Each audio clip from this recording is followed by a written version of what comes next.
Kamusta? Ako si Percival Austria at maligayang pagdating sa ating channel. Ngayon ay ating susuriin ang isa sa pinakamatanda at pinakamaimpluwensyang sibilisasyon sa buong mundo, ang China.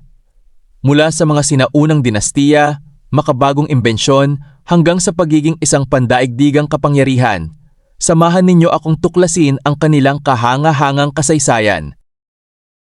Mahigit 5,000 taon na ang nakalipas nang umusbong ang unang mga pamayanan sa paligid ng Yellow River. Dito isinilang ang sinaunang kabias ng Tsino na unti-unting lumago sa pamamagitan ng pagsasaka, kalakalan at mahusay na pamamahala. Sa paglipas ng panahon, iba't ibang dinastiya ang namuno sa China. Bawat isa ay nag-iwan ng mahalagang ambag sa sining, kultura, agham at teknolohiya.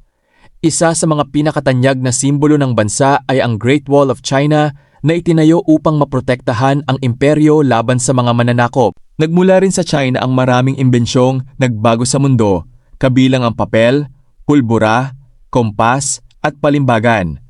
Ang mga ito ay naging mahalagang pundasyon ng pag-unlad ng iba't ibang sibilisasyon. Hindi lamang sa kasaysayan na mayagpag ang China. Sa kasalukuyan, isa ito sa pinakamalalakas na ekonomiya sa buong mundo. Nangunguna ito sa teknolohiya, industriya, infrastruktura at pandaigdigang kalakalan. Sa kabila ng mabilis na modernisasyon, patuloy pa ring pinahahalagahan ng mga Tsino ang kanilang mayamang tradisyon, kultura at mga makasaysayang pook na dinarayo ng milyon-milyong turista taon-taon. Ako si Percival Austria. Maraming salamat sa inyong panonood. Kung nagustuhan ninyo ang video, huwag kalimutang mag-like, mag-subscribe at pindutin ang notification bell para sa mas marami pang documentary videos.